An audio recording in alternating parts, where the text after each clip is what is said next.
മോഹൻലാലിന്റെ ഏറ്റവും പുതിയ ചിത്രമായ തുടരും റിലീസ് ചെയ്ത് ആഴ്ചകൾ കഴിഞ്ഞിട്ടും ബോക്സ് ഓഫീസിൽ ആധിപത്യം പുലർത്തുന്നത് തുടരുകയാണ്. ഏപ്രിൽ 25-ന് പുറത്തിറങ്ങിയ ചിത്രം കേരളത്തിൽ മാത്രം 100 കോടി കടന്ന ചരിത്രം സൃഷ്ടിച്ചു. ആഗോളതലത്തിൽ മൊത്ത കളക്ഷൻ 220 കോടി രൂപ കവിഞ്ഞതിനാൽ ചിത്രത്തിന്റെ തിയേറ്റർ റൺ നീട്ടാൻ നിർമ്മാതാക്കൾ തീരുമാനിച്ചു എന്നാണ് വിവരം. അതുകൊണ്ട് തന്നെ ചിത്രം OTT-യിലെത്താൻ വൈകിയേക്കും. മോഹൻലാലിന്റെ കരിയറിലെ 360-ാമത്തെ സിനിമയാണിത്.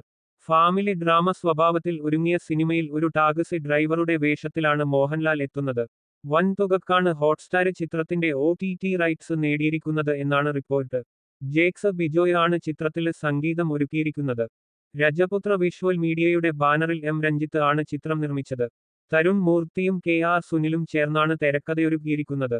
ബിനു പപ്പു, മണിയൻപിള്ള രാജു, ഫർഹാൻ ഫാസിൽ, ഇർഷാദ് അലി, കൃഷ്ണപ്രഭ, തോമസ് മാത്യു, അമൃത വർഷിണി, അബിൻ ബിനോ, ഷൈജു അടിമാലി തുടങ്ങിയവരും മറ്റ് സുപ്രധാന വേഷങ്ങളിൽ എത്തുന്നുണ്ട്.